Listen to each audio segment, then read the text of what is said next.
The Red Wings are home this week. Tuesday has half-price tickets and Thurman Thomas signs autographs. Wednesday features a jersey giveaway. Thursday is a business person special at 11:05 a.m. For tickets, visit redwingsbaseball.com. When your old career gives you lemons, throw in some ice, mix in some vodka, and call it a podcast. From the Mac of All Trades studio in Fairport and driven by Victor Chrysler Dodge Jeep Ram, it's Billified, the Bill Moran Podcast.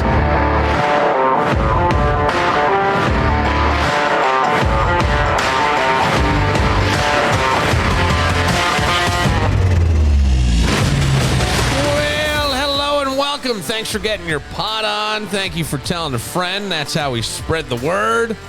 Thank you for supporting those that support us. Danny is fading away.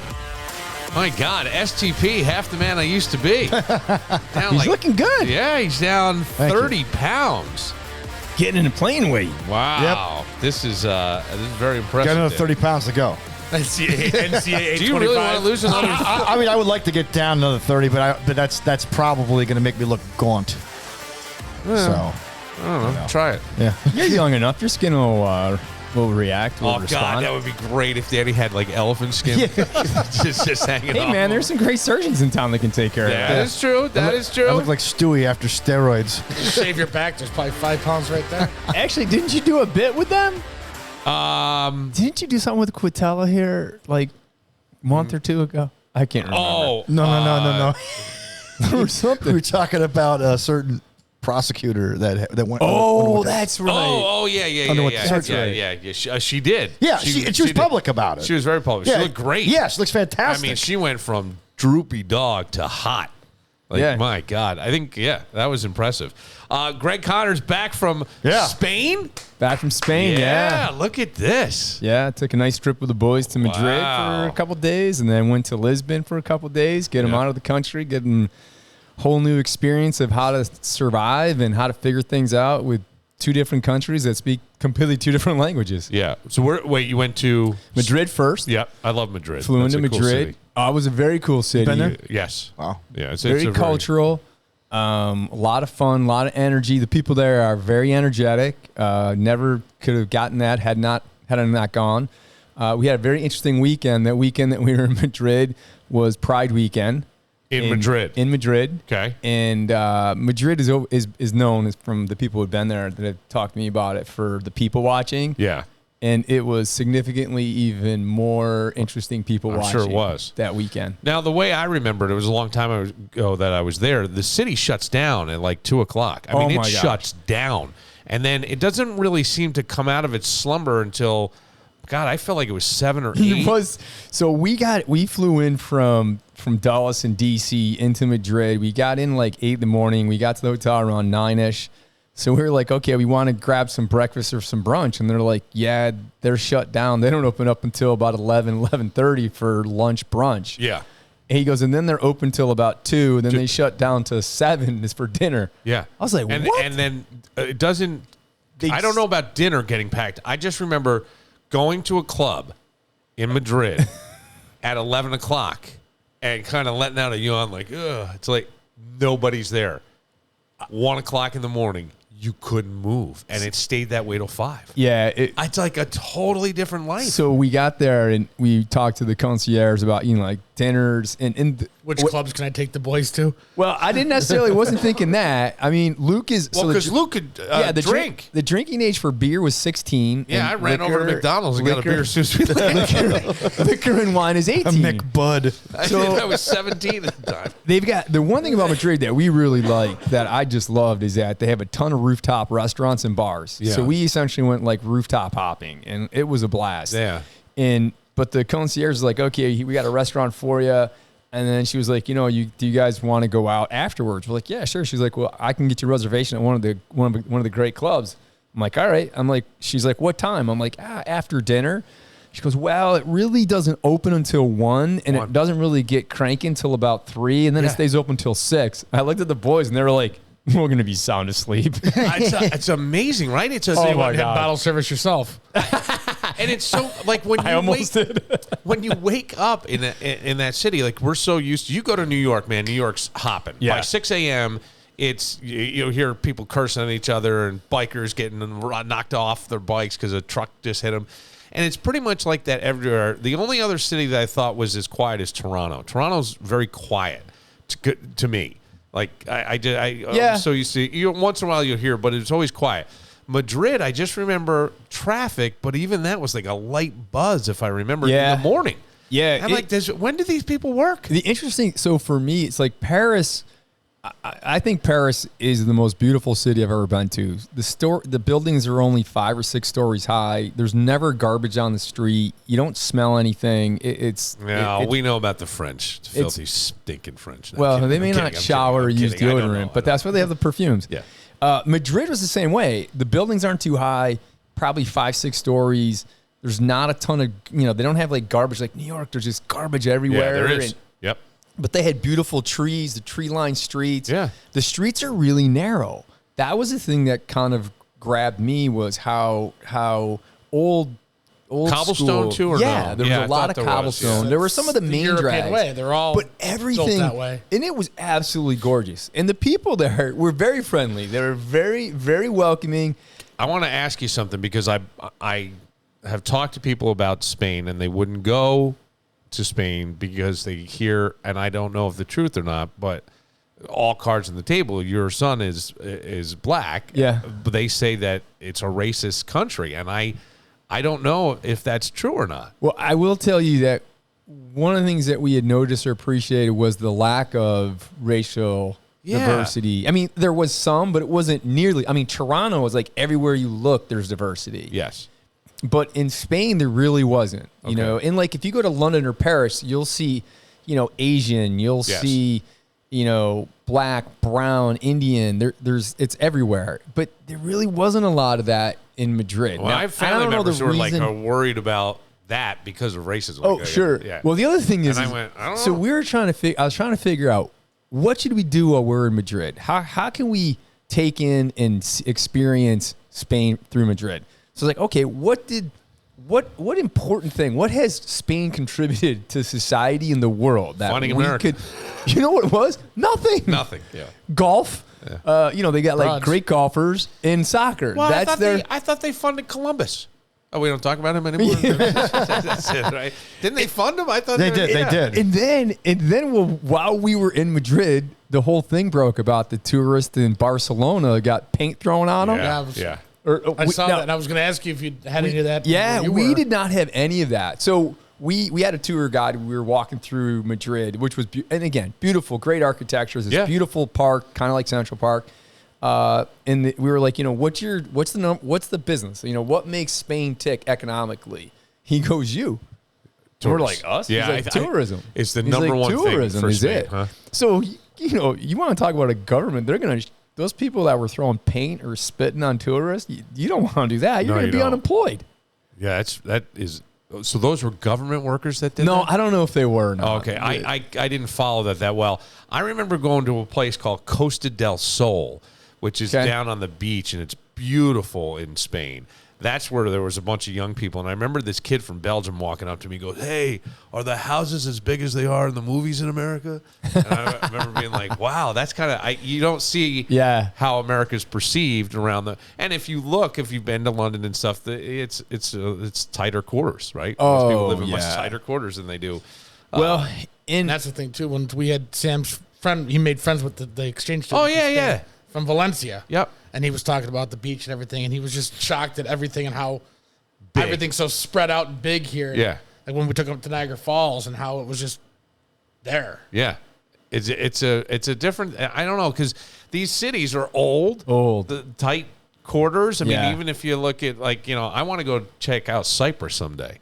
Yeah. Like the island and all. But when I see pictures of that, it's very much a European, that European influence. And it's all stone, so you can't expand the road. No. There's nowhere for it to go. I will say Madrid was much more affordable than Rome or Paris or Berlin. It was even more affordable than Berlin, although Berlin was more affordable than Paris or Rome or Monaco or London. Paris is very popular, I think, with Yeah, and I mean, again, I'm a big Paris fan. I really enjoyed it, but Madrid was great. There's 3 of us. The meals are smaller. The portion size is appropriate, right? It's not like American huge. Yes. But we looked at the menu. It was a steak for $19, 19 euro. Okay. And I was like, oh my God, this place must suck. Food was good. Yeah. The beef there's a little tougher. Yep. It's not as tender. A lot of sauces, I think, to soften the meat up. The wines that Spain has, fantastic. Spain has some nice wines. Yeah. They were fantastic. So we had a great time. I don't think when I was there, I knew anything about the wines, but I've had Spanish wines. Yeah, it was great. It was really into wine. It's very good. Yeah. So you've done Berlin, you've done Paris, Rome. What's next? Amsterdam. Well, I don't know. Oh, buddy. Yeah, that's an interesting one. Moscow. That's an interesting one. Yeah, well, not right now. I don't know about that. Yeah, I mean, we did Dublin. You've got them all. You might as well check off Amsterdam. Yeah, well, Luke's 18, so we might wait a little bit for that. Actually, we were talking as we do the trips. I was like, say, where do you want to go next? And I think we're going to go stay domestic and go out to like Colorado, Arizona, and do like the red sand, the red sculptures. Yeah. Okay. Because it's reminiscent. I've been told it's reminiscent of Israel and the deserts there, but it's here domestically. Yeah, I have. So I could probably help you out with all those areas. So it was like, it'd be like, that'd be super cool. I mean, it's domestic, it's nice. Portugal was really interesting, and then I was like, okay, what'd Portugal do? What's Portugal's thing that we should experience? Again, Portugal the man. Portugal, they help launch a lot of the explorers to the west. But they have they're responsible for Brazil, basically. They have a very thin piece of land. Beautiful coastline. Yep. And we went to visit this this castle that the king and queen built during the when all the plague was going on to get out of the city. It's absolutely stunning, beautiful vista, the ocean. We get up, it's raining, and you can't see 20 feet in front of you. We get up there, and we had a great tour guide again, super personal. You can't see shit. And so we then go down, and then there's this sightseeing trap where it's the furthest piece of land west of the European continent. So we go down, it's like a half an hour drive. We're there. The driver's telling us all kinds of stories, which was a lot of fun. We get there, we go to the point, you can't see the water. It's so foggy. Wow. Couldn't see the water. Right, it was absolutely hilarious. Now, he then showed us pictures of like what it was like 3 days earlier. He's like, oh, this is what it looked like the other day. Which was great. They're out walking. He's on his cell phone, silly mannequins. but then, suckers. So then he takes us to lunch just north of Lisbon, and we go out and they've got great seafood. Portugal's got tremendous seafood, and Luke orders lunch and he orders a beer. Well, it comes out in a glass that's probably 6 ounces.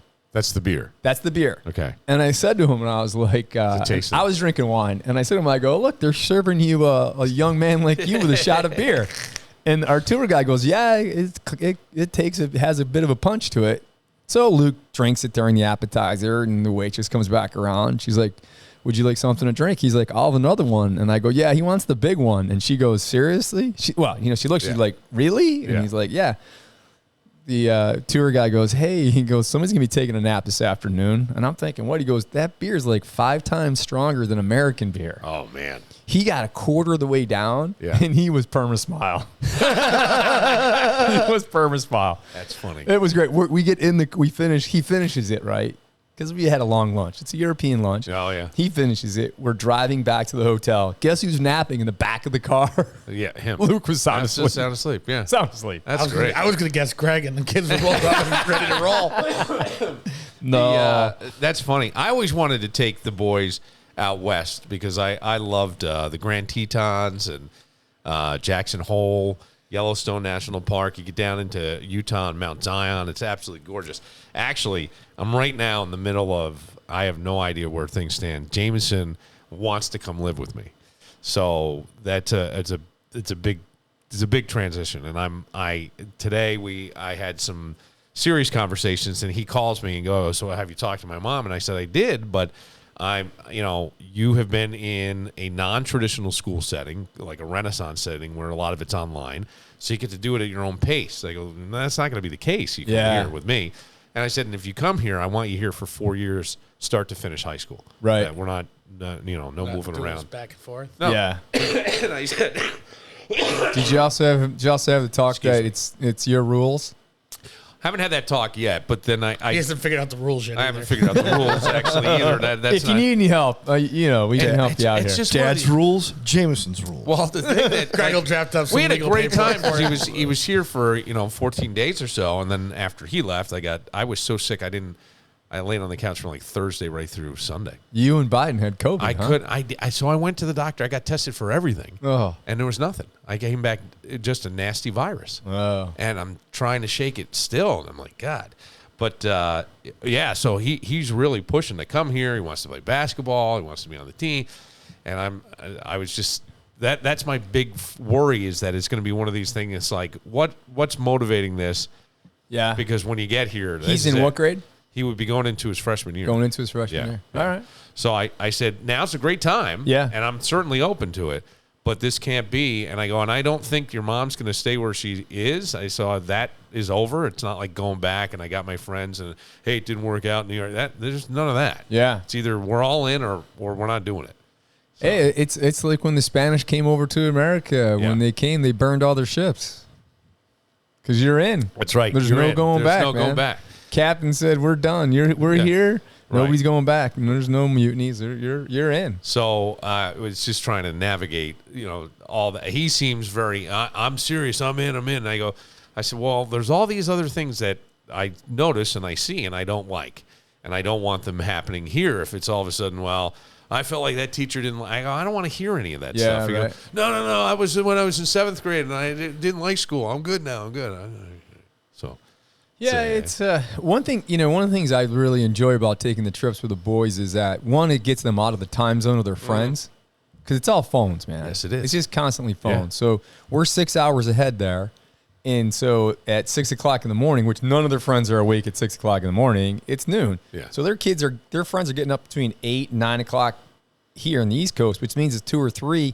So I get all that time from 8, 9 o'clock in the morning until 2 or 3 in the afternoon where they got me. We're together. Yeah. And so, but I don't know if our generation, because of the kids today are so buried in their phones, give them enough credit to have like real conversations with them, like real, honest conversations. And one of the things, somebody goes, what was the best part of your trip? Best part of my trip was dinner.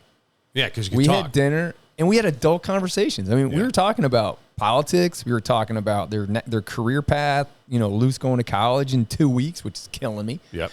But they were real adult conversations. Now, the crazy thing is Luke was having a beer next to me legally. Yes. Right. Yes. Legally. But it was, it was really fun and rewarding to listen to their opinions. Dad, I've been a man for 2 days now. I think that's amazing, and I think it does enhance the adult conversation. It's to have that freedom to have the alcohol, right? You feel a little more adult. And he as a kid. He didn't. One of the things I try to teach the boys is that just because you order the drink doesn't mean you need to finish it. No, right? Right. But we grew up in a generation where our parents were like, there are people starving and God. whatever. You got to finish everything, and it's China. Yeah. They're always starving in China. Bangladesh. So I created a little tradition with the boys while we were over there. Is now because Luke was old enough, it was like whenever we wrapped up, we went back to the hotel and we had a nightcap. Okay. We always had a nightcap. Yeah. Because that's where the stories start to flow. Oh yeah. Not going to bed. Don't go to bed because you're tired. Go have a little nightcap, talk about the day. And then tap in. I would always say, so what's going on in your life? What's going on in your life? Oh. Nothing. Nothing. Yeah. Really? Of course, nothing. Okay. Have another. I'll have to take it in 5 But see, minutes. here's the worst part: is your father cross-examines people for a living. You know what I mean? It almost feels unfair at some point. Like you're not going to win this. You might as well just throw your hands up because you're going to crack under pressure. But I think kids want to be honest. They want to share these things. It's just a matter of making them feel safe that they're not going to get in trouble. Well, they're that's not the going to big be thing. judged. Right. In that it's okay. Right. And I mean, they know about a lot of my failures. There's stories all the time from everybody about this. Yeah. My fuck ups. I was going to say something, but I'll let it go. Tell you during the break. I don't want to get you in trouble again. Oh, yeah. No, we definitely don't want to do that. Camp starts Friday? Tomorrow. Oh, tomorrow. Wait a second. Wednesday. Tomorrow. Wow. Yeah. Oh, man. Look at this. It's one of the reasons why I was a little bit late. There was a lot we had to iron through to get prepared for camp tomorrow morning. Okay. 8:45, man. Yeah. Sean McDermott says 8:45, which means you better be there at 8:30 because he starts at 15 minutes before practice starts. Clearly, it didn't work for us. No. Dude, I set my alarm for 5:45 actually. Or actually, I set it for 5:30 to be here at 5:45. It just didn't work. He won't be late for McDermott tomorrow, will he? Well, I will. Probably. But it's hard. You got to get in there. You got to park. You got to walk down there. It's not Greg easy. doesn't walk in until the cookies are done. That's true. That is true. That's it. All right. Well, we will get more into Buffalo Bills training camp next. Looking for the perfect place to indulge in sips this summer? Look no further than Cobblestone on Main at 109 West Main Street in the Village of Webster. At Cobblestone on Main, you'll find an exquisite selection of beverages from handcrafted cocktails to a perfectly curated summer wine list. But that's not all. Cobblestone on Main also elevates your dining experience with a touch of elegance. So why wait? Treat yourself to a delightful moment at Cobblestone on Main, 109 West Main Street in the Village of Webster. Cheers to great sips and unforgettable memories. Connors and Ferris, committed to serving. Call Connors and Ferris at 262 Comp today. Iron Smoke Distillery. You know, there is nothing like having a bottle of one of Iron Smoke's signature blends, sitting around a campfire, swapping stories, enjoying some cocktails and a couple of laughs, all enhanced with Iron Smoke. I'm telling you, when you are ready to elevate your whiskey experience, Iron Smoke is waiting, and they're where quality meets craftsmanship, right here in Fairport, New York, baby. And they're also a great place to hang out at 111 Parse Avenue. Tonight, you have the ultimate tribute to Godsmack called Faceless. Man, do they bring the energy.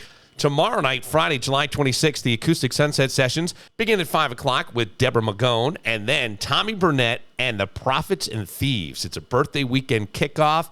Friday night, July 26th at 8:30. Come back on Saturday. The Acoustic Sunset Sessions begin at 3:30 with Rosewood Station. And then at 6 p.m., Fab Gear Rock Camp. That's right. Andy Babiuk of the Chesterfield Kings. It's his rock camp, and they'll be taking the stage and rocking it beginning at 6 o'clock. And a reminder, Tuesday, July 30th from 5:30 to 9:30, it's a Lou Graham special performance. $25 gets you in. There's some VIP and meet and greet. Go to ironsmokedistillery.com to find out more about that. ironsmokedistillery.com. Iron Smoke Distillery in Fairport, New York, baby.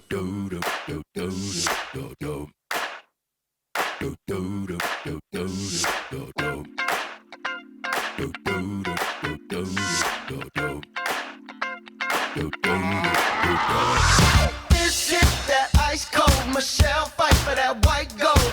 This one for them hood girls, them good girls, straight masterpieces. Styling, Michelle fight for that white gold. living it up in the city. Got Chuck's Turning into rose gold by now. Gotta kiss myself. It's all right. She looks good. She looks good. Hot damn. Call the police. It was Gorgeous Grandmother Day the other day, and I was trying to think of women over 60 that are still really hot. And you've got, like, I think Marissa Tomei is 60. I think. I think so. Yeah. Sharon Lane? Stone's like 63. Diane Lane was always one of my favorites. Yeah. Back in the day, she was one of my favorites. Sharon Yeah, Stone. Sharon Stone, and I think she's going to be in a new movie, too. Isn't Demi Moore? Demi, yes. She is 60. Yep. I saw a thing. I saw something. I think it was on social media. It was Cher is 77 and but- has a 35-year-old boyfriend. You know, is that fucking And wild? then there was one other, and then it was somebody was like 60. Who was it? woman that has a younger boyfriend? Yeah. Is it Madonna? Oh yeah, Yeah, it's it's gotta be Madonna. It's Madonna. got a 28-year-old or Yeah. 27-year-old or And something. at that point, if you're the 28-year-old, like I would think, I would even scratch my head with Cher, right? But Cher, there's got to be something cool. I mean, she was with Greg Allman. Yeah, granted, there was Sonny, but she was with Greg Allman for a while. I mean, he's kind of a cool guy. He was like, and then you look at all the other stuff, and staying power. Yeah. She just seems to be kind of this cool chick. A great. She's won an Academy Award. I mean, The woman's like super talented. Yeah. Then you look at, but when I look at Madonna, I go, you turned into a cartoon character. The plastic surgery is terrible. Yeah. Not that Cher hasn't had it, but it looks really bad with Madonna. Yeah, it's not what you would want or hope, but No. The thing about Cher for me is, man, I heard one of the boys go on a trip someday. It's going to be. I will not pay for their airfare. There's some heavy hitters on this over 60 list. On the over 60 list. Jennifer Grey, Oh, yeah. Okay. Angela Bassett, Yep. Julie Louis-Dreyfus, Yeah. Sharon Stone, Holly Hunter, Reba, Okay. Well, That makes sense. Tracy Ullman, yeah, it's Lisa Kudrow, Lisa Oh, she's over Kudrow. 60. 61. Really? Wow. I wouldn't have Sherry guessed that. O'Terry. I didn't realize she was that old. Yeah. I didn't Marissa either. Tomei, Joan Cusack, Helen Hunt, Gina yeah. Gershon. I just saw Helen Vanessa Hunt Williams. in. I love that if you have HBO Max, Hacks. I absolutely love the show Hacks. I haven't seen that. Oh, it's fantastic. It's about basically. I think it's based on Joan Rivers' life. I don't know. Really? I'm only saying that because it's the first woman. She had a talk show. They took it away from her. Yeah. She's now a Vegas act, but she's aging, and she's one of these like shock comic type, and she winds up, she also has a QVC line. She lives in a mansion. She's very rich. All the stuff that Joan had. right. Joan had QVC. Joan Right. had that. Joan said these outrageous things. Multiple plastic surgeries. Probably. I mean, that's how she died. Yeah. Was, going under. But it's a great show. And then she hires somebody to be a writer for her. And she's very mean and somewhat abusive as a personality. I don't know if that's the case with Joan. I don't know much about her personally. But then they go on the road and she reinvents herself. It's really, I love it. You wind up rooting for her. And it's, God, I forget the woman who plays the comic. But she was on Designing Women years ago. It's the blonde woman from that show. It was just fantastic. I loved it. If you're looking for something to just it had some really funny moments in it, of course, and it had some real drama. I would call it a dramedy more than anything. I don't know, I saw you looking. Are you looking it up, Kevin? Because I couldn't. Yeah. With Gene Smart. Gene Smart. That's right. The only drama I'm looking for is what's going to happen to the Jets this preseason. That's the drama. And the Dolphins. I can't believe the Dolphins are letting Tua hang out there. Why did they sign him? No. I thought I had heard $55 million.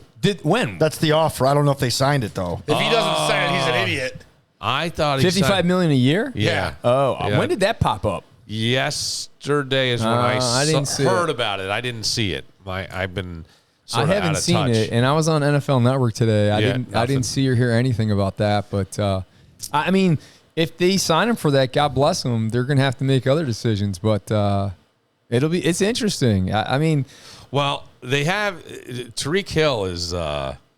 If you can get it was. Have you watched Receivers? No. Okay, you got to watch the Receivers on Netflix. It's the same thing they did with quarterbacks. Yeah. But they're doing it with receivers. I think you would. Was really, it last year that they Yes, built? it was throughout last season. I got to see that. Yeah. I didn't know that was out. Yeah, it's out.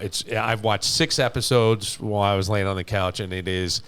I loved it. I think I liked it more than the quarterbacks. Really? Yeah, I don't know why. The quarterbacks kind of stalled out after the third episode. Okay, I thought the same thing. I'm like, okay, this is not going anywhere. For me, the last episode, I didn't even make it through to the end. I can't stand Patrick Mahomes. I mean, Patrick see, that Mahomes, may I be couldn't my stand. Well, here's the thing. I've heard NFL vets say I that like love- Mahomes and Kelsey are not the guys you think they are.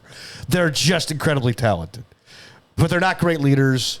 They're just regular guys who are just fantastic ball players. I mean, when you watch quarterbacks, I don't come away from that thinking that Mahomes is a great leader. Mm-hmm. I come away from it thinking that he's a hell of a quarterback. Yes. Which is not, you can be a great quarterback, but not necessarily be a great leader. Aaron Rodgers. Yeah. Perfect example. Yeah. Great quarterback, horrible leader. For me, you got to watch the last episode of Quarterbacks then. That with Mahomes for the Super Bowl I was like, fuck, man, that's what the Bills have. You got to get Josh and the receivers, and he's got a whole new receiver core this year, which is why training camp at Fisher this year is going to be absolutely freaking amazing. I'm so excited, so pumped for it. It's kind of what Mahomes had last year. Yeah. In a sense. I mean, he had guys who were there for a little while, but they weren't like studs. Yeah, I mean, the biggest difference, I think, is that Mahomes had his guy. He had the guy. he had Kelsey. I mean, Yes, he did. anything you need, you Bailed go him to out. Kelsey, and Right, Kelsey can bail you out. Now, all of a sudden, they then put the pieces. They put a group of people together that could have fit, and then Andy Reid just molded it where they did mesh and fit enough to scrape through the season, and they did scrape through in terms of Kansas City style. It reminded me a little bit, Greg, of stuff that would go on in New England. Yeah, where they right. didn't have name guys. Yeah. You know, of course, what was the one name receiver? Randy Moss. Yeah. Outside of that, and then Gronk became kind of your bailout, your blanket if you needed it, and then these other guys became stuff over time. So look at the key to what Mahomes, great talent, Brady, great talent. The one thing is that they both had a dynamic go-to guy. Yes. Inside of 10 yards. And a guy that they had some connection with. You've got to watch this receivers because Devontae Adams is one of the guys they focus on. And you see how inaccurate Jimmy Garoppolo is. And when I say inaccurate, I mean, if it were a high school kid, you'd be like, man, you put it right there. Hey, receiver, you got to get it. I mean, it's like just 4 feet out off the target where you go, wow, that accuracy, that pinpoint accuracy is amazing to watch. But the one that I fell in love with on that show is the Amon-Ra St. Brown. Yeah. Amon-Ra St. Brown. His dad was the Mr. World for 3 years. His brother last season played for Chicago. This season, I think, is going to play for New Orleans. But that whole story and just I mean, this kid is playing with hoof and mouth disease. You get his babies. It's that rash on your hands. And covers up. He's out there running. The blisters are popping. He's in so much pain, and I think he had 4 or 5 catches that day. I don't think that kid ever dropped the ball. Holy cow! I don't think he ever missed a pass. It's a really great. It's a great series. So I love it. The whole. I used to love to listen to Jim Kelly and Andre Reed talk about: does the quarterback make the receiver, or does the receiver make the quarterback? I'll tell you, I think the receiver makes I think the quarterback makes the receiver. Yes, and honestly, Jim says watching especially Devontae. Jim said to Andre all the time, "If I wasn't your quarterback, you would never play in the NFL." Who knows, right? Well, he was a third-round pick out of Kutztown State. You don't. Yeah. Hey, who's the last player to ever come out of Kutztown State? And Jim was Andre Reed. It was 85. Jim's whole point was, and after listening to this debate numerous years in a row, and it actually rings true, is that if you can't put the ball in an area where somebody can catch it, it doesn't matter how good you are at catching the ball. Right. If it's not there, you can't even have an attempt to catch it. Yeah. One thing that Brady does well, one of the things that Mahomes does well is they put it in areas for people to catch the ball. What Bean has done this offseason to me is absolutely phenomenal, is that they identified through their analytics. One of the things that Josh Allen has done is Josh Allen puts a ball, tries to fit it into a space that is so tight that it's always a contested catch, or he has one of the highest contested catch throws of anybody in the NFL. Now, there are certain receivers that actually catch those balls better than others, more physical, stronger hands, all these other things. So when they went through in the offseason, in terms of free agency and in the draft, they tried to find guys that had that skill set. You throw the ball and only one person can catch it, then that guy makes the catch. That's great. But how about when you throw the ball and 3 people can catch it? Yeah. Who catches the ball? Right. And Bean went through with him and his scouting staff, and they did a great job assembling a core group of receivers that have that skill set, because that's what Josh does. And he does it for a couple of reasons. One is the line. One, he tries to force the ball at times in terms of some of the reads. But it's going to be so much fun. It's going to be so exciting to watch that evolve over these next 2 to 3 weeks in terms of how do they begin to mesh, how do they mold together. It's this time of year. It's like leading into Christmas. It's not Christmas Eve, but it's leading into Christmas. Somebody wrote 10 Bills questions for camp, and I love this because it was Danny, and he sent them to me. And some of these he puts a little commentary underneath. I love it. Oh, no, it's fantastic. It's for the Times Wayne Counties for 2 weeks ago. Wait, these 10 questions were that? I wrote that. Yeah, the Times Wayne Counties. Okay. Yeah. Because I thought... I sent you a bunch of stuff that I had already written leading into the... Okay, so I see this, and I thought, is Danny sending me his own... He's like a frustrated reporter. I wrote that. This is published. Am I right, Kevin? Am I right? And I said to Kevin, I go, I don't know what to do with this, because I'm reading it. They were published 2 weeks ago. No, I haven't seen the Times. That's I'm sorry. Who will Josh Nobody Allen? else has Because he either. writes here, who will Josh Allen target the most aside from Dalton Kincaid, his buddy Dawson Knox, or Khalil Shakir? Well, he has plenty of unknowns from which to choose. Keon Coleman needs to be that guy. However, or the media will start chirping, and the fan sites who believe they actually are media, that made me laugh out loud, will be on high alert. Oh, there's a lot of those. They'll be there They were tomorrow. already killing. Sounds like the sports but report of the isn't Times that of Wayne what we County. want? Isn't that what we No, want? yeah, that's The fine. fandom That's to that fine. thing? That's fine. You just admit it. You're a fan site. Oh, boy. These guys can't do it. They get all They bent out of shape. can't do Wait, it. Mr. Media over here can do it. I published. I get paid. Do they get press credentials? No. They don't. No, the Bills won't credential them. They've tried. They've been told cease and desist. And by the way, they do a hell of a job covering the team, too. They just can't get access. Yeah, some of these fan sites. Right, but these guys, they treat film like it's gospel. Okay. And unless you know the play that's called, you really can't say that. Yeah. That's the only thing. You have to leave it with a grain of salt, but that's okay. My favorite thing is that there's a guy who invests so much time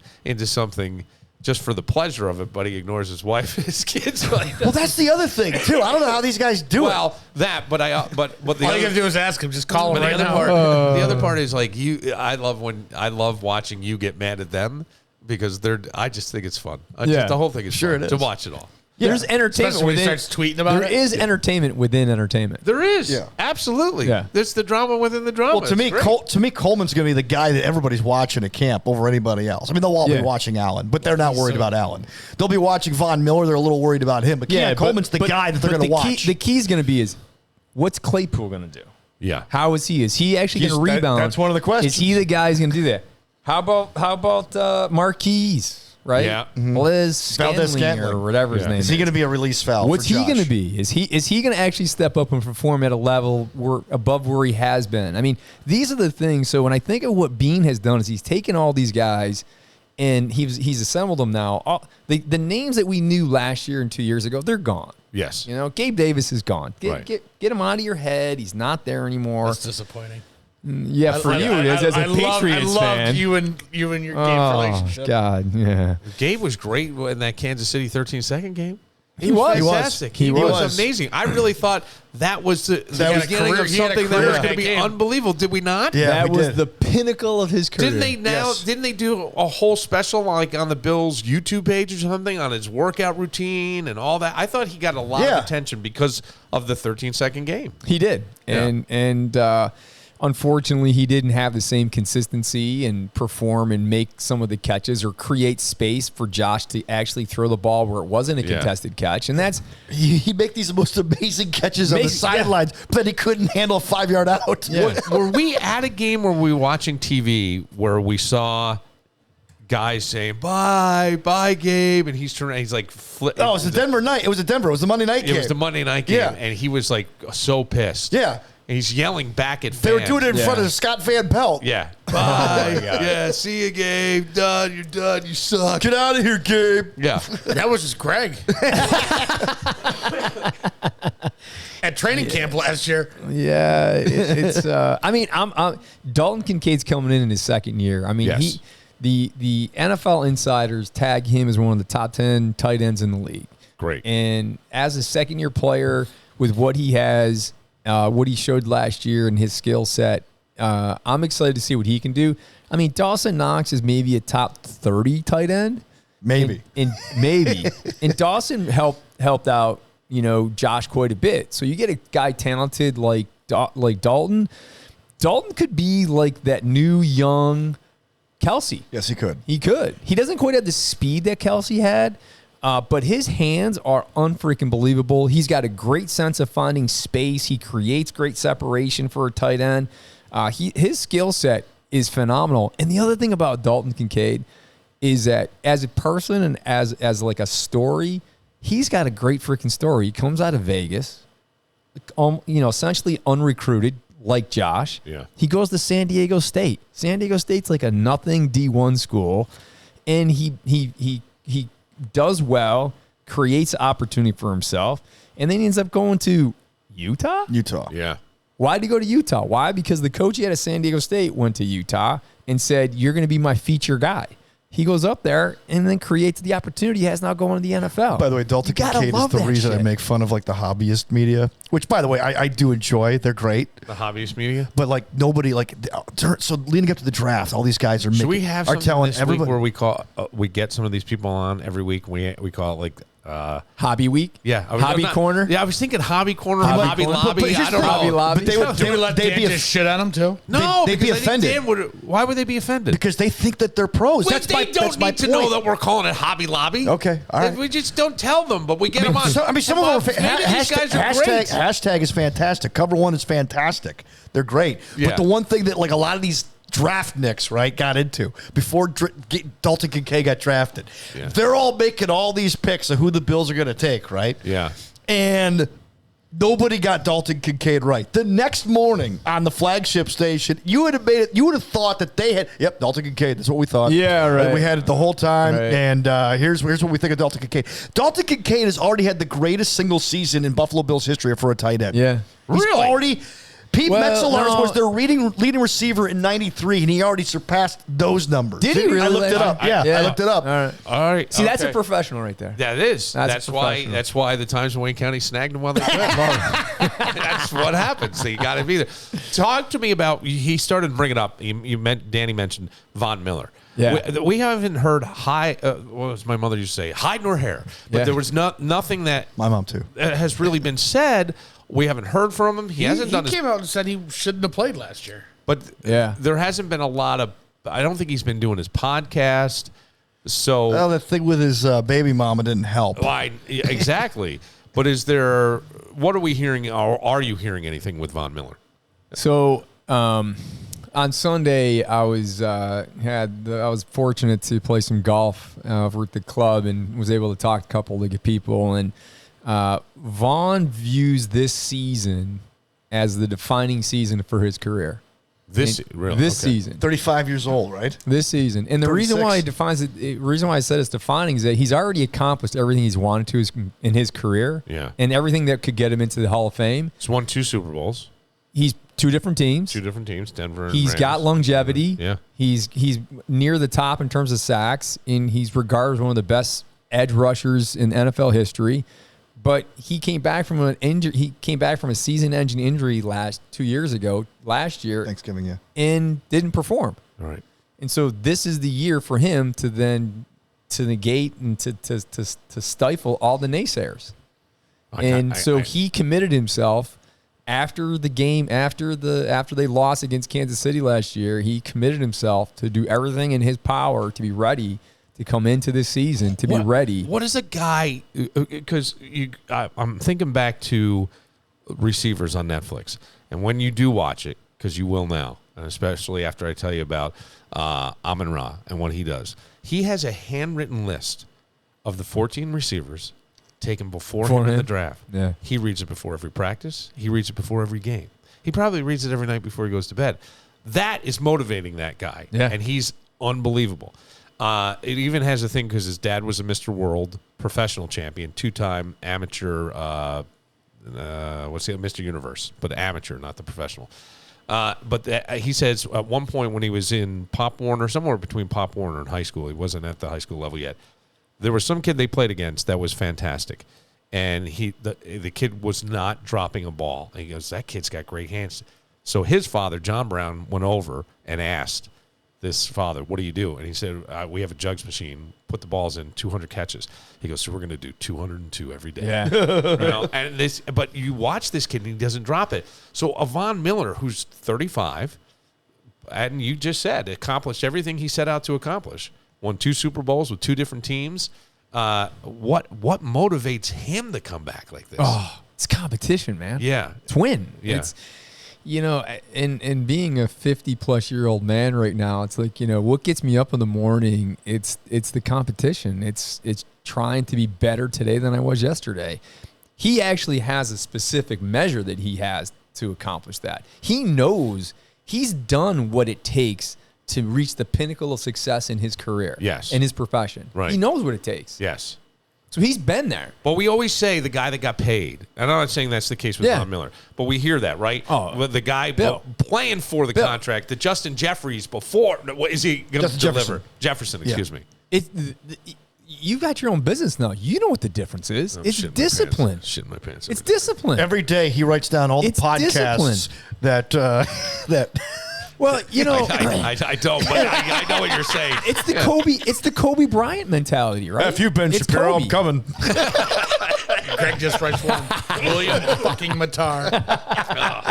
Wrestling podcast. It is, F but you. It's Kobe Bryant. Yeah. And I mean, and if you really want to be the best and you have to overcome certain challenges because you've hit a plateau, it's doing what Kobe Bryant and He was intense. yeah, but that's the difference. But Kobe It's that- was like, boy, I love watching the Redeem Team. I get into all these sports. I teams. haven't Yeah. finished that. I wanted to finish love that. it. And the reason I love it is Kobe was coming off a really ugly time in Kobe's life. He was not well liked. Oh, yeah. That whole accusation thing in Denver, Denver, right. He Wait, bought. accusation? Well, I don't. I went to trial. Settlement. But I didn't. I did go to. Did it? I don't remember what happened. It went to court, but I thought he was not guilty. I believe it was resolved outside of court. Okay. I thought there was a not guilty, but all I remember was it was Well, the I think biggest it was His wife a $4 million diamond I'd ring. ever Again, seen. this is It's going going back back. several years. I Yeah. think there was an accusation of rape, and I believe There that was. they Yes. did not prove that there was rape. Right. There was an accusation. He had a woman lawyer who really lit this chick apart. And then they decided to and there was other civil resolutions to Yes. it, which obviously there was some acknowledgement Yeah. of the impropriety of being married and having this type of relationship, which was for Kobe was horrific because he was Lily clean. Yeah, Yes, he was supposed to be the next Jordan. So the case was dropped. Well, he ended was up being dropped. the because his next accuser Jordan. wouldn't testify. Oh, she They would- said if she would have testified, he would have been found guilty.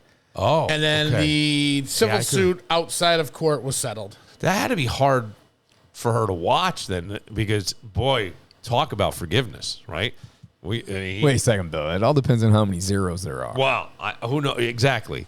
But on the other side, like he went on. I think it was the Redeem Team like cracked him in terms of being a little bit more personable, a better teammate, a better this, because he had been take away the accusation what we just talked about. He was accused of running Shaq out of L.A. I think it was Phil Jackson getting him run out of town the first time. All these different things. So he was not a well-liked guy, and yet came back, and it was that discipline because in the Redeem Team, they're all coming in from partying, and he's going to the gym at 5 or 4 5 o'clock in the Well, morning. I Or he was done. He was like done, and they're like, Yeah, I think it was that point in his career, and I haven't watched that yet, but I think it was that point in his career where people actually began to respect him because he had been through so much and accomplished so much. Yeah. And then they began to realize what he's doing in order to be that good consistently. Yeah. Right. And that's, it's like for the Bills right now. Okay, you have Epinesa and you have Rousseau at the Right, edge. right. Like both of these guys in their 5 years at the Bills have proven they're good. But the question is, they got to put it together day in and day out. Has it been 5 years already? Yeah. He finally came into his own last year. Well, he did well, He did but well. he wasn't consistent. Yeah, he didn't step he's- up at the game he's needing to step Let's up put it this in. way. There's always, the last game of the season is always the game where Russo and Epinesa are like MIA. Right. Oh. And that's where Von would always shine. Yeah. That's where He would show up. Would show up. Before he got hurt, he'd show up. And so what Von has to do is show up in those occasions along with these other guys, or these other guys show up because of Von has performed at such a level that they then have to double him, which leaves these guys. And that the whole key to the success for the Bills right now, and mark my words, the success of this team is not based on the offense. It's based on what does that front four do. If that front four can show up and get consistency and their linebackers stay healthy as well as the linebackers can in the NFL, this team is going to go far. If they don't show up, if Rousseau is spotty good, if Epinesa is spotty good, and Von Miller is what he was last year, this team is going to be barely above 500. Wow. That's one of the articles I sent you. The closer. How are the Bills going to close? Yeah, who wrote Yeah. that piece of shit? I did. I did.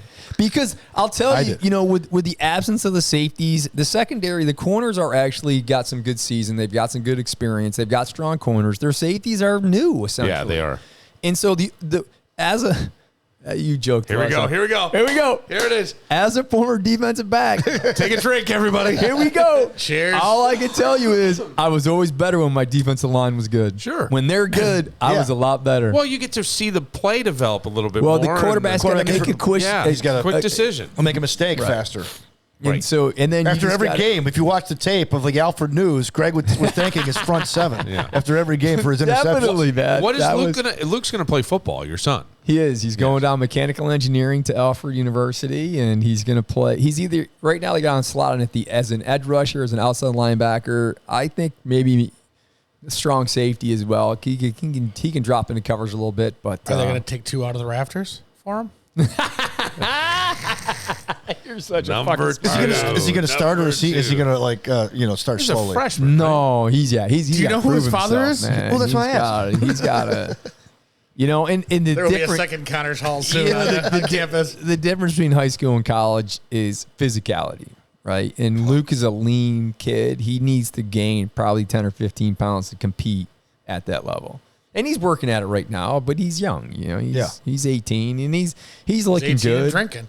Yeah, and he, he says to me the funniest shit. He comes to me after our trip and he goes, "Dad, guess how much weight I gained when we were on vacation?" I don't know, a couple pounds. He goes, 8.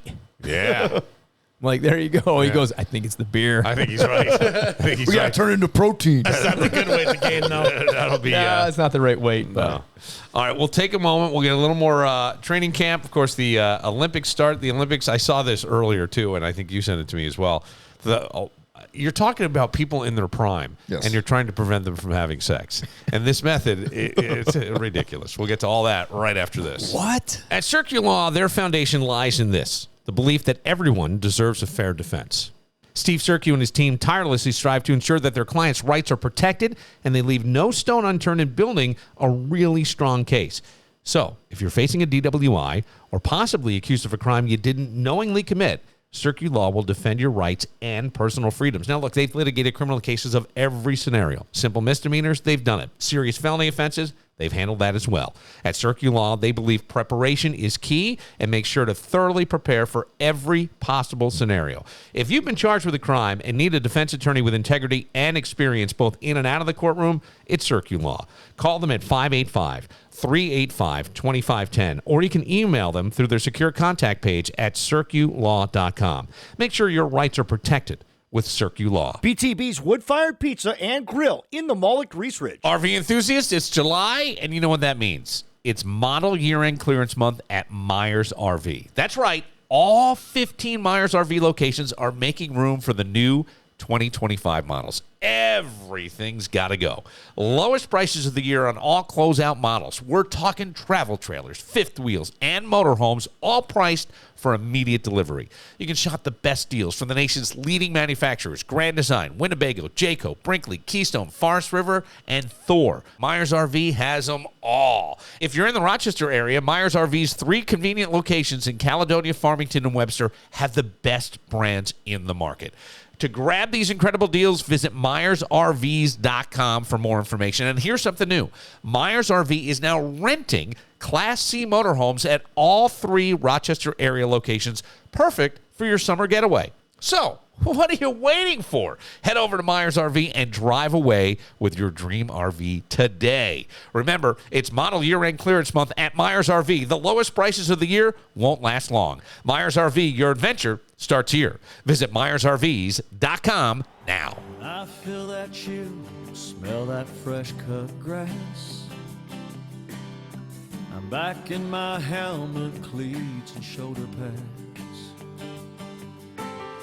Standing in the huddle, listening to the call. Fans going crazy for the boys of fall. They didn't let just anybody in that club. Took every ounce of heart and sweat and blood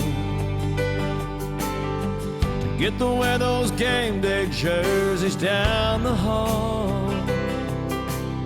The kings of the school, man, we're the boys of fall. Boys of fall, Danny. Were Friday nights a big deal in Silver Creek? No, we weren't that good. Well, one year. Yeah. 1 year they was. But, I mean, it was hard because it was so few and far between the opportunities. But when we had a good team, yeah, it was a big deal. But for the most part, no. I mean, people would go to the games because there was nothing to do. Yeah. But there wasn't much to expect. Yeah. What are you going to do with that? In fact, funny story. After I graduated from high school, my senior class was dubbed the dumbest class in the history of the school. And let me tell you why. We had, and this is Silver Creek. We had Who 20, said that? The principal or one of the guys' counselors? We had 25 All the kids. teachers, they voted. We my God. had 125 kids in kindergarten. We Okay. were down to 57 at graduation. All those kids had graduated or the year after.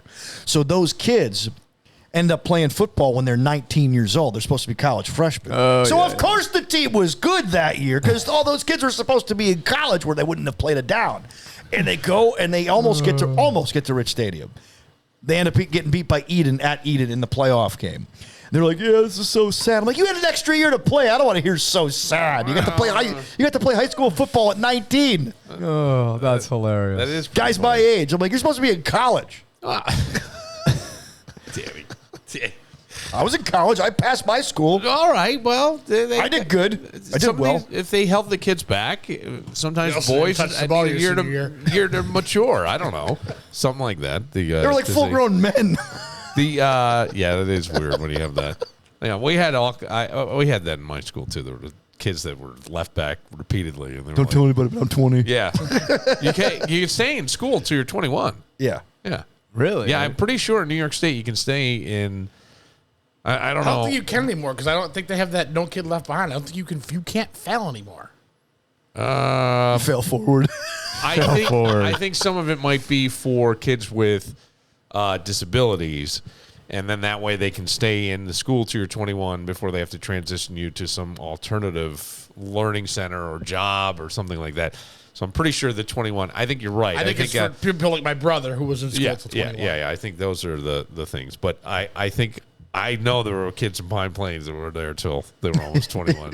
My God. We buying your own booze at your graduation party. Yes. We had a guy. Yes, you had him at the prom. That was the joke we had with my buddy. Remember my buddy Alf? Yeah. He was not an exchange student, but he moved here not knowing the language. Right. So he was much older than all of us. So we always busted his balls. He bought your own alcohol at your graduation party because you're like 37. Oh, yeah. We graduated with a kid who actually was 3 years older than us, and he had a beer truck at his 21st birthday, and he hadn't graduated from high school yet. Not joking. Wow. All right. True story. Okay. That's welcome to America. America, man. He had a standing ovation when he got his diploma, too, from the audience at graduation. Heck yeah. Is The administration saying finally he's gone. Yeah. I haven't been able to prove this. I'm actually looking forward for the first time, I think, in decades to seeing the Olympics, the Summer Olympics. And one of the reasons is there's a couple of athletes from our area that's there. But there's one young woman that was at Duke on a pole vaulting scholarship. She was on a track and field I scholarship. thought she was on. Wasn't she at Roberts Wesleyan? Finish the With story. Oh, I'm Yeah. sorry. That's okay. So she I didn't read the notes before I came She in. transferred. You were on time. She went from Division I to Division II. And if you want to talk about just what coaching is, now, just because someone was great at it doesn't make them a great coach. I always wondered, would Michael Jordan be as good of a basketball coach as Larry Bird was? Larry Bird was really a great NBA coach. And Jen Shur, who had set all kinds of world records, won Olympic gold. From Fredonia. And, and went to Roberts Wesleyan, competed, came back. This young lady, I don't remember her name, transferred from Duke to Roberts Wesleyan, a step down in division. And, my son Jordan is going to be going to St. Louis for his last year of eligibility in track and field, Division I. He's blown away by their facilities. Yeah. Blown away. He goes, oh, my God, it's not even close to what we had at Roberts Wesleyan. So I would think for this girl it was almost like culture shock, right? I would assume Duke's got the best of everything. And I remember being in the gym at Nazareth College, and they come over to the PA, that she set not an NCAA Division II record, but an NCAA record that year for height for just this past winter. Yeah. And so whatever that edge in coaching is, and we talk about this even, with football and stuff. Yeah. And I believe she's on the team. She's on the Olympic Team USA, team. I believe, yeah. So I go, that makes me want to watch. I really do want to watch this, and I want to try to see if we can interview her after the games and see how it all went. But I go, when we look at that coaching, it's just that edge sometimes. Somebody because you were at Duke, where I would assume they're not slouches. I would have think you got pretty good coaches and stuff. But whatever Jen Sure did, this young lady is setting the world on fire. Well, that's kind of like we get back to Von Miller for a second. Is that Von knows what it takes to win at that level, in being able to being able to communicate that to somebody else to get them past where they're at, because all of us will hit a plateau. Yes, if you're competitive in anything, you'll hit a plateau. Whether it's golf, whether it's bowling, whether it's business, whatever it is, you will get there because that's what your body knows. That's what your mind knows. Somebody needs to coach you or take you to that next level. Right. Who's been there, who knows how to get there, who has seen to get there. And that's what Jen Sure has. I mean, I'm sure she has that for her. Yeah. And that's what Von Miller hopefully is going to provide for the freaking Bills defense. Is her husband her coach? Yeah. Her husband was her coach, but he's not now. Okay. And Jen is a coach on the Roberts Wesleyan track team. She's the Polvo coach. So that's why this girl left Duke to be under her tutelage. And Jesus, I think it might be the best decision this kid made. I don't know how old she is. She's 19 or 20 years old. Yeah. In that short time on the planet, this may be the best decision she made. That wasn't the girl that Jordan yelled at, right? I'm sorry. I'm sorry. You got to bring that back. I don't know that story. I don't know it either fully. I just know that Jordan was at some track meet and something was going. They weren't organizing it, and they had sent over like a freshman to handle it, and she wasn't doing something. And Jordan goes, I don't know that he yelled as much as had a raised voice. I'm always amazed. He used his Moran voice. Right. Well, I'm always amazed. Stop effing with the pole vault. I'm always amazed, and maybe this is me, and maybe it's where I came from. When someone says to me, "Stop yelling," I go, "What?" Yeah, right. I wasn't yelling. Oh, yeah, right. I go through the same thing with my wife. Okay, so I'm not sure, but just deaf. So I don't know, but he's also jacked. And he's got sleeveless shirts, and I think like veins are popping and muscles, and you look like the Hulk. Roid Rage Moran. Well, so it's like here he's gonna get all. So I don't remember what happened, but something where they're like, you gotta back off here, buddy. You can't be. But she was a young girl, and she felt threatened or something because he was like, "Come on, if you're gonna organize it, goddamn organize." Blah, blah, blah. Yeah. But Dad, it's so hard. Well. Hey, when you got people passion, are so hard. when you communicate with your passion, sometimes people misinterpret it. Yes, they do. That's how I read it. And when you're Irish and you're passionate, that's the way it works. Yes, and when you're bigger than a lot of people, it also gets a little intimidating. And that's where people don't want to. Speaking in Irish, yelling in Italian. Oh, let's not go down that path. We talked about that, right? I know. I'm the same way. How is I don't want to ask. Of course you do. It's all good, man. It's all good. That's all right. See, it's all good. It was the unspoken communication. He knew. The Olympics, they've given all the athletes beds made out of cardboard. The frames are made out of cardboard. So it sounds ridiculous. I don't get it. It's almost like cheap. Well, I would think it's recycling. I think it's part of like when recycling, IKEA just whatever. Won't do. But Take a bunch of Amazon boxes. It looks like they just folded it up in a certain way, and part of the thing was, I don't know if this is true or not. If it's a rumor, I haven't looked enough. Maybe you'll know, Danny. Mm-hmm. It was, some people are saying it was done to prevent athletes from having sex with one another in the village.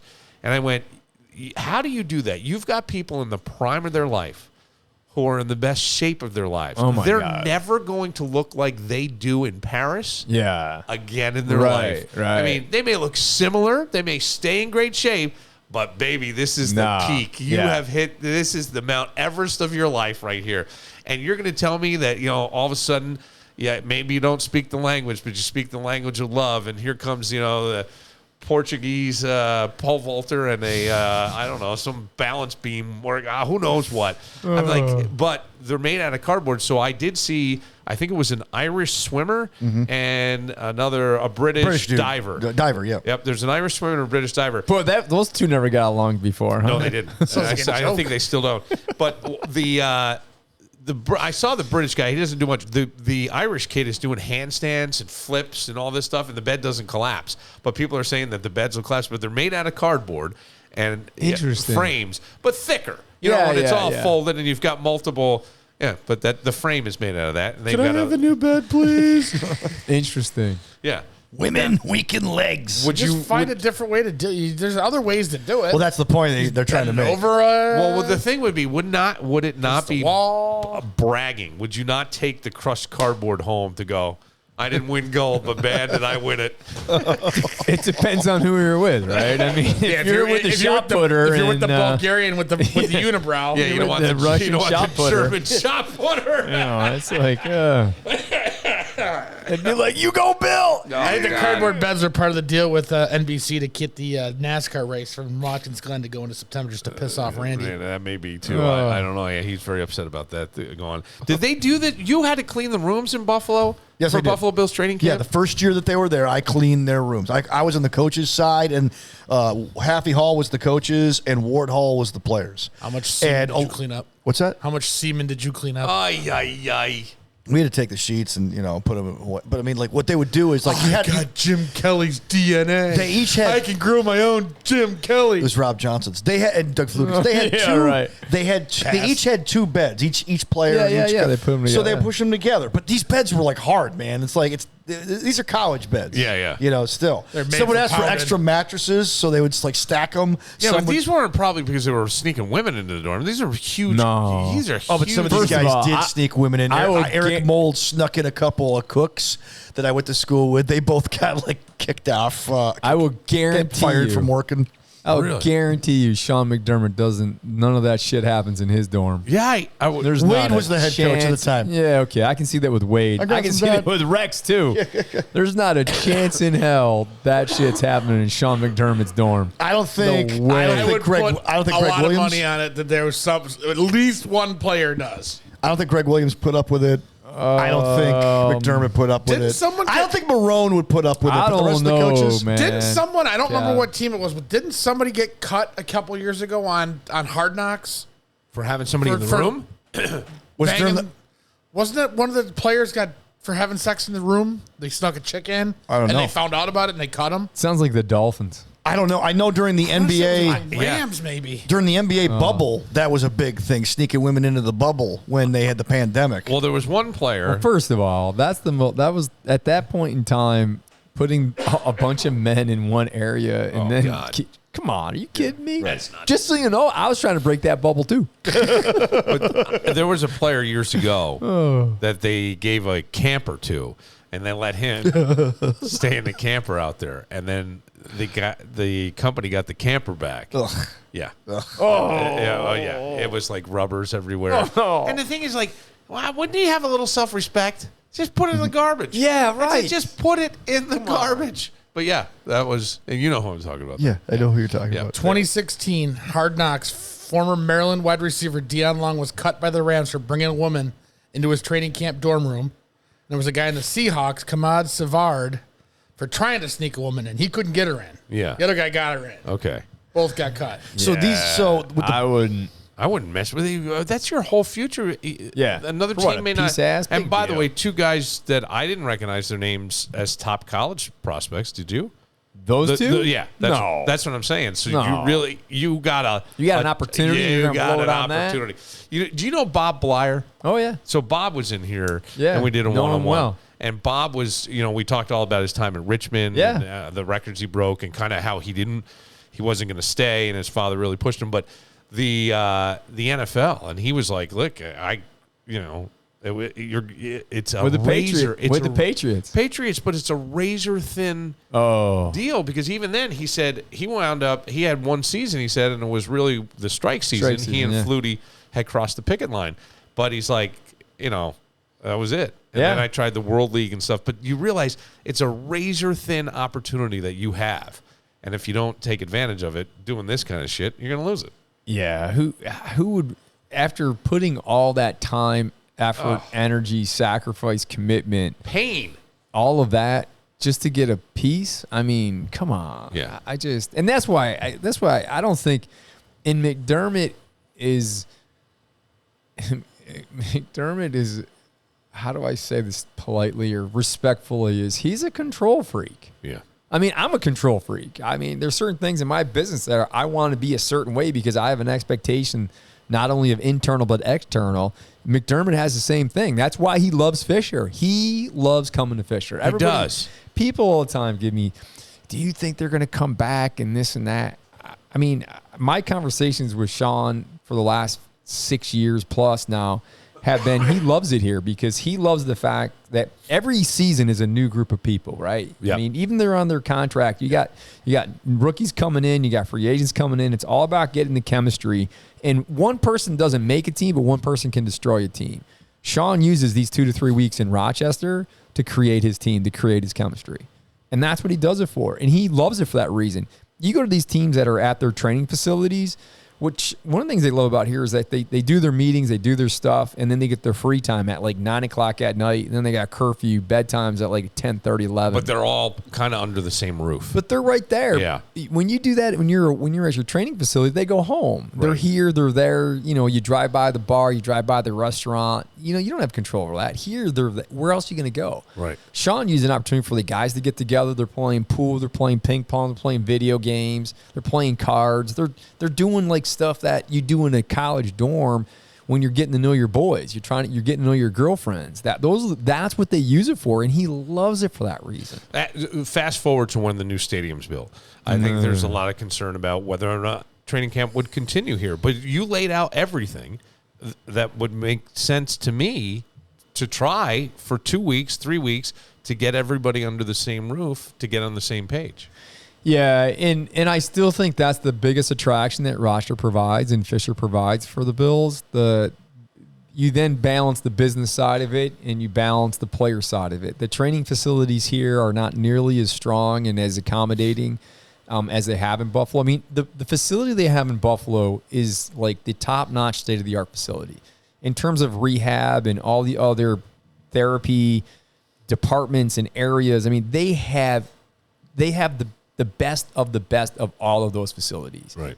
Cold tubs, hot tubs, you know, the infrared, ultrasound, all that stuff. They've got it all. And here they don't quite have it. They have some of it, and they can get the players back if they need it, but it's just not as convenient. Yes. And so there's that attraction. So Fisher needs to step it up. And then the other part is that you're an alum. Just make a donation, damn it. Yeah. Oh wait, Hall of Famer. That's double donation. Yeah, you're a Hall of Famer. Hall of Famer, Dan. Come on, Dan. I got to write a few more articles. Okay. The other thing if you thing that's interesting is that the red and blue scrimmage, practice, which is the second Friday of camp, sold out. Yeah, sold out. They sold. I think it was 30. They didn't sell because they're free, but they better be free anyway. They were talking about people selling their. Well, they're reselling them. Football. That's pissing me off. Yeah, that's not cool. That is not. That's cool. not cool. Is that you packed in 30,000 people for a practice? Where's that happen? Made 500. Where does that happen? 30,000 people for a practice. Yeah, I don't know. That's crazy. Yeah. Green Bay. That's it. Yeah, Green Bay. Right? I was trying to think. I mean, does Dallas? No. Dallas goes to, or they used to go to Oxford, California. I don't know if they still do. I'm not sure where. Maybe they got out of there since the Rams and Chargers. I thought they went to Austin. Maybe. Yeah. But anyway, so and here at Fisher, they have to limit. With Josh being here and the popularity of the team, is that we had to distribute tickets because we had to limit the capacity for fire regulations and capacity issues. And so that's why there's the tickets. But, the agreement that we have with the Bills was that the tickets would be distributed free. So there should be no Ticketmaster service charge. There's nothing. The Bills don't get anything. It's part of Ticketmaster and our partnership with the Bills for training camp is that it's free to the fans. It's free to the Bills Mafia. Yeah. What I don't like is that people get on, they get their 6 tickets, and then they start to resell them, and then they're charging for them. That to me is just, it's frustrating to think people would do that. I get it's America, but it's kind of like bullshit. It is bullshit. It is because you're taking some of that, right, the fun of it out of it. And for us, our partnership with the Bills, that we get a ticket allocation. We get a specific number of tickets, and it's getting less and less every year because the demand externally and their other corporate partners are asking for more and more, and they're generating more and more revenue because of that. Yeah. And so, we want to give them to as many people as we can, but we're limited. We don't have unlimited access to tickets. And our big thing for us is we love to provide the tickets for the youth football. Yep. And then for community programs. Yeah. A lot of people don't get that kind of access because of other limitations they have economically, socio-economically, or disability-wise. So it's, but yeah, I hold my breath going after the summer because the first game is going to be September of 2026. That'll be the first game That's in the new first stadium. game in the new stadium. Really? And so the summer of 20. What did you say they have up there? Infrared pools? Did you say just some of the training, just some of the I want to do it massage and stuff. It's incredible. Yeah. It's amazing. And so the summer of 2026 training camp should be here. As it stands right now, it should be here. And then the stadium opens up in that fall. Gotcha. So preseason and then Right. probably the opening game will be at the new stadium. Yeah. It's going to be fucking amazing. Yeah. It's going to be that stadium is going to be so much fun for the Bills Mafia. I can't even begin to describe, especially if people were bitching about the ticket prices. If you buy a 300 ticket, the upper level tickets, I mean, one of the best tickets in the whole stadium. Let me tell you something. I sat the second to highest row at the Brown Stadium to see the Rolling Stones, and I loved it. It was a great. But you can see everything. Yeah. I saw where you could see the field, and there's not going to be a bad seat, and it'll be better than what I sat in. I guarantee what Buffalo's doing. And one of the reasons why it's going to be better is that canopy over top of that upper deck, is going to cover the entire upper deck.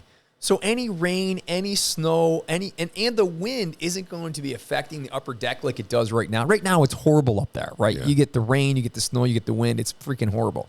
The new design of the stadium, Terry and Kim wanted to have that stadium so the upper deck level will have a better experience than the 100 level. Will they have heaters up there too for those? No, they won't. But they will in the club level. So I just figured with there they could throw some heaters up there. Be nice. Yeah. It's going to cost an extra couple $100. Yeah. You know what? We want you to like it, but not that much. So, we want you to have to spend to go down. Excuse me, I'm dying over here. All right, we'll take a moment. We have a new game that we play, Greg, and we'd love you to play along with us. It's called Theme That Tune. So dude, I'm horrible with. Why are you looking at me like I did it? Because I know you. Because this is it's fun. You get a point for the song and a point for the artist, and then there's a theme to all of them. Like last night, the theme was songs with saxophone in them. Right, I know it was. I didn't get that. Songs with sweet sax solos. I was Careless Whisper. Sweet sax solos. But Rocking I think around the Christmas tree. Come on, Greg. Yeah. All right. You might do very well with this. I don't know. You're not sure? Not a chance you know in hell. You know, Greg doesn't like to lose. He's like me. I love it. Not a chance in hell. I love it. Do you know who does very well with this? Danny. Yeah, Danny of course crushes. he does. Hey, play this game like it's your birthday. Oh my God! Every day you got to live like Killing it's your me. birthday. All right, we'll do that right after this. Jimmy Z's Plates and Shakes has leveled up. We're talking evolution, baby. No more regular hours. They've gone full on special ops. I know what you're saying. Wait, no more regular hours? How do I get my plate fix? Fear not. You can now catch Jimmy Z catering your events, rolling up with their food truck, or rocking special events at their Main Street Brockport location. And you can book all this online. Just get to platesandshakes.com to book your catering, food truck visit, or special event. Jimmy Z's, evolving to keep your taste buds on their toes. Book it all online at platesandshakes.com because you deserve more than ordinary. Jimmy Z's Plates and Shakes. Victor Chrysler Dodge Jeep Ram, Route 96 in Victor, and online at victorcdjr.com. Got a home that's in desperate need of a superhero? Call Mac of all trades, the Cape Crusaders of home repair. Whether your faucet's leaking like a bad stand-up routine or your kitchen needs a remodel so fierce it'll make your mother-in-law's hairdo stand on end and say, wow, this is actually decent. It's a job for Mac of all trades. From small missions like patching up that totally not your fault hole in the wall to full-scale kitchen makeovers that'll have you cooking like a Michelin-starred chef. Need a new deck to host your superhero watching parties? Mac's got your backyard covered like a vibranium shield. Electrical issues got you living in the dark ages? Mac will illuminate your life brighter than a gamma radiation experiment gone wrong. And here's the best part. Their prices are so good, you won't go broke like a certain Playboy billionaire whose shield doesn't quite obey the laws of physics. You know the one. So suit up and give Mac of all trades a call at 585-202-9218. That's 585-202-9218 or online at macofalltrades.net.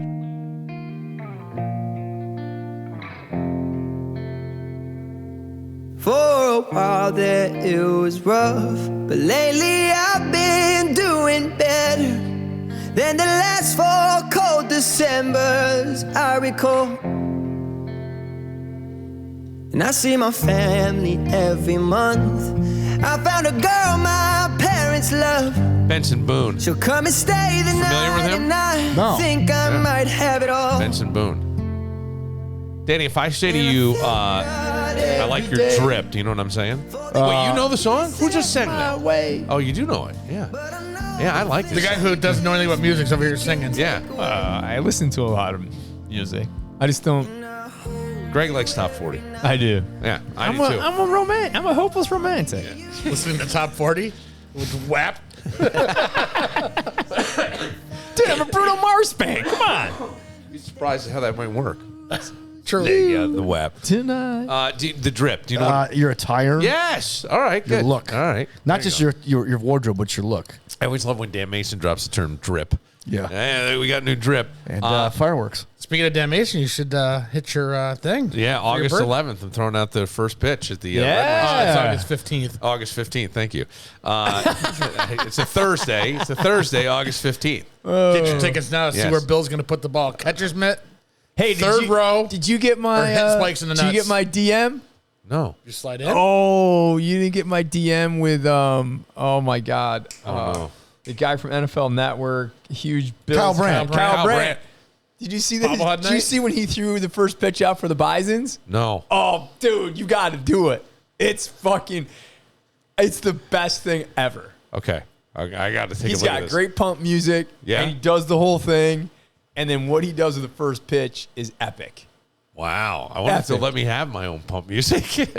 You got to call it. Don't get angry with me. Yeah. And then I put it up your into the- walk-up music, right? Yeah, Everyone's yeah. got walk-up music. Yeah. A little walk-up music. Oh, this sounds exciting now. Yeah, you check it out. Okay. And I like this. You can't tell anybody you're doing it. You just got to do it. Yeah.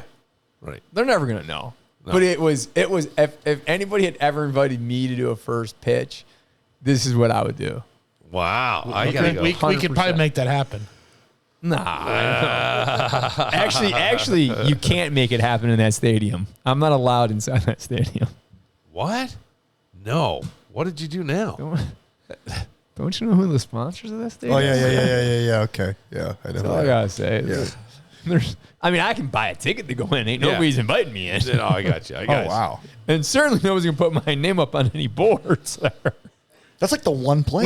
We got It friends. is like the one. Even Wow, McDonald's has that- like Connors and Ferris stuff. No, All right, War Memorial. I guess we'll set it up to the War Memorial so you can drop the puck. You Wait, can't go to the War yeah, Memorial. the War Memorial, man. Wait, you guys were sponsors for the lacrosse team for years. We were, yeah, but were. we were. They took it over. Our Wow. competition. Oh, I didn't know. It's all right. It's good, man. They're supporting the community. God bless them. That's right. Doing their Coming God soon, bless. training camp sponsored by. I'd love for them to put that number up. Oh boy!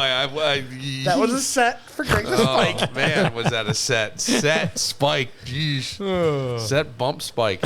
All right, this is the theme that tune. Kevin's picked a couple songs. He's curated this list, and we got to get the name of the artist, the title of the song. Point for the titles, point for the each. title, and a point, and 5 points if you get the theme overall. Fuck, I wish I had my kids' app Yes. that did the music.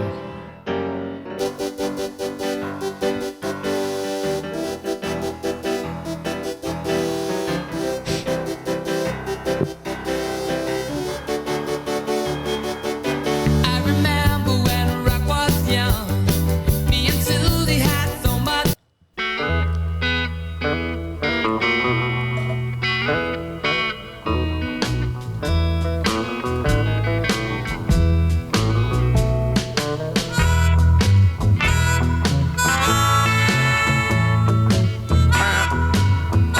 Don't sing, Laura.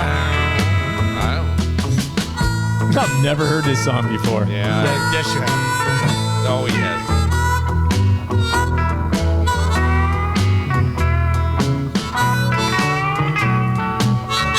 It's the longest freaking post ever. Well, there you go. Sitting, thinking, sinking, drinking. One.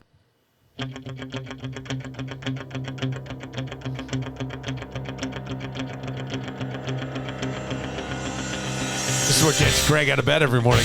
It is. Could you see like a montage of Greg working out? I would love that.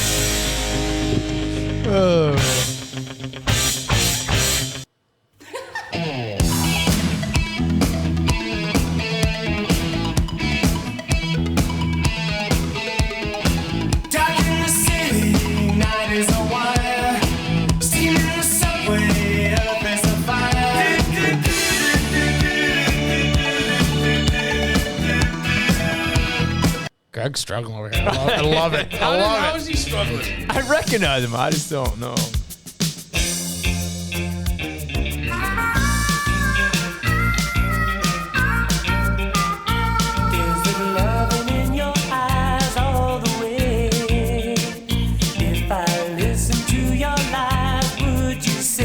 Greg gets the next one. I'm going to be questioning his manhood.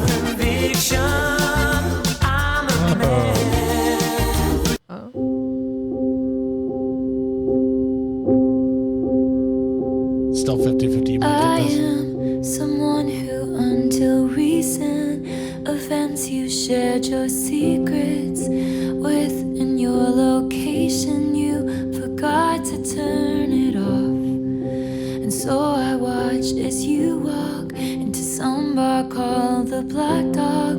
Then pierced new holes in my heart. You forgot to turn it off. And it hits me.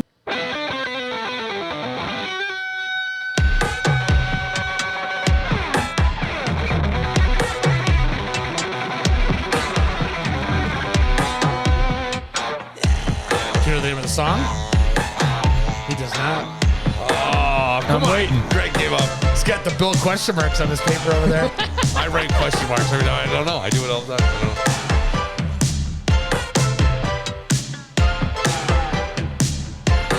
I think I got the theme. I'm missing a song. Dig, if you will, the picture. You and I engaged in a kiss.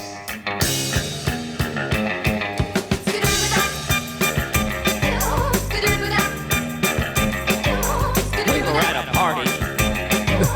Dear love fell in the gate. Someone reached in and grabbed it. What a rock. I love that Greg has zero clue.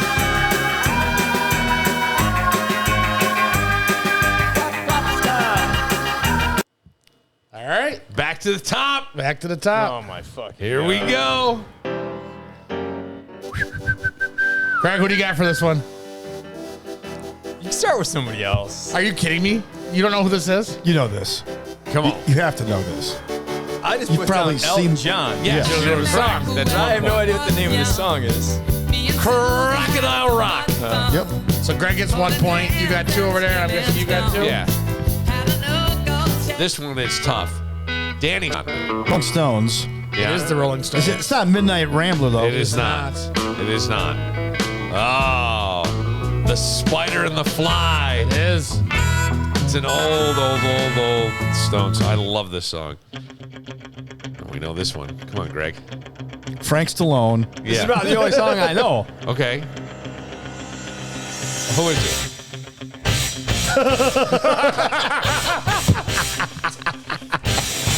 It's the Flutie Brothers All-Star It's Eye of Band. the Tiger. Yes. Yes, it is Eye of the Tiger.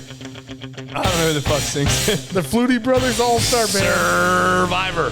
Survivor. All right. I'm hoping I didn't screw up the title of this song. Who's hungry? Who's hungry? Yeah. You got? I said hungry like a wolf. I don't know if it's hungry like the wolf. We'll give you we'll give you that one. Okay. Close enough. Duran Duran. Yeah. Princess Di's favorite band, by the way. Duran. Really? Yes. Oh, come on, Danny. You know this one. It wasn't Yes. the Cars. This is Culture Club and Karma Chameleon. Yeah. Did you have that one, Greg? No. I said Boy George. Close. Well, that's we'll give it to you. We'll give it to We'll you. give you a point because that gives you 2. All right, this one has me stumped. I have no idea what the title of the song is. Forget to turn it off. And I'm thinking that it's... At first, I wrote down Olivia Rodrigo. Then I crossed that out and said Taylor Swift. It is Taylor Swift. Yeah, I could tell Taylor Swift, but I don't know the song. The Black Dog. Okay. It's on her new album. Yeah, okay. All right. I said Miley Cyrus. So you're still at 2. All right. Match Greg knows jersey this That's one. what I could think of. Match knows his this jersey one. number. Danny, did you know Yeah, the name I love of the song? Prince, This man. is Prince, When Doves Cry. Right, yeah. Ah, When Doves Cry. Forgot the name. All right. B-52s. Rock Lobster. It is. B-52. So I think Danny and I are tied. Did you get 1 or 2? I got 13. Do you have the theme, though? I want to say songs from movie soundtracks. That is incorrect, William. Songs with animals in the title. There you go. 2, 4, 6, 8. Oh, 10, gosh. 12, 14, 15, 5, 20. Yeah, finally. The answer's right in front of me, Finally. too. Yes. It was very simple. I probably should ask Greg before I gave you credit for your answer. Did you get the theme, Greg? Did you have songs about animals? Songs about animals. Songs Josh Allen doesn't know for $500, Alex. Well, doesn't he listen to Elvis? Elvis and Frank He Sinatra. listens to a lot of older songs. Yeah. Elvis. He does the throwback stuff. Yeah, the throwback. That's the.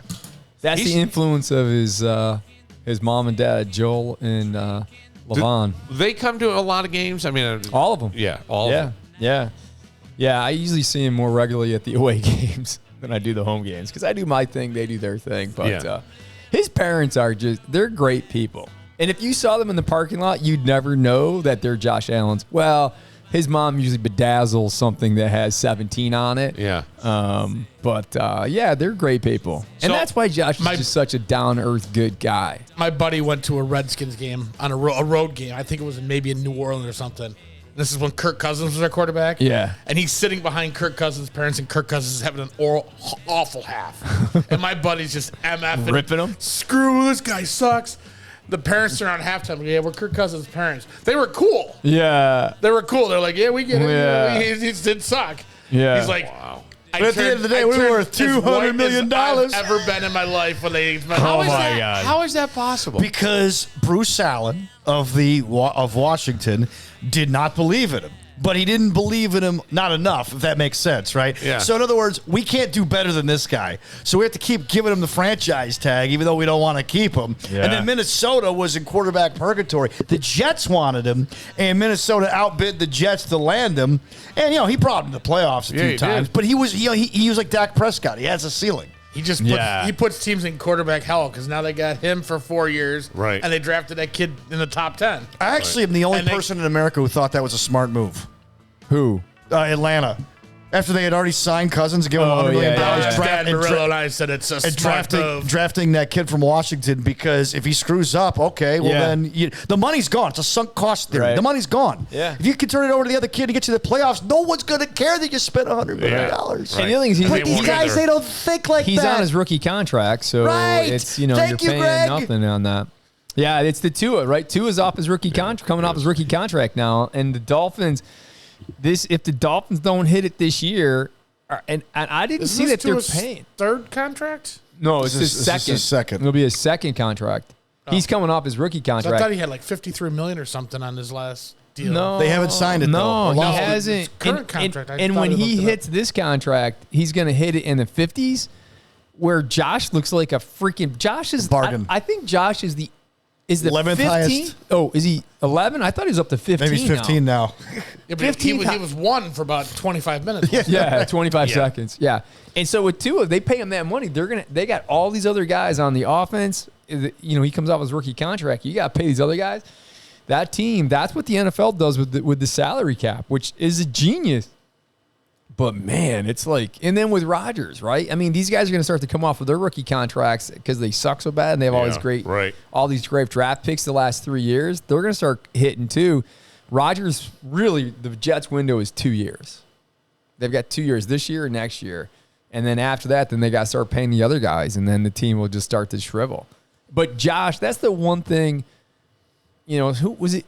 Was it you? Was it you, Dan, that was telling me, or was it you busting my ball? No, it was Kevin saying that Josh is going to be gone after this year. No.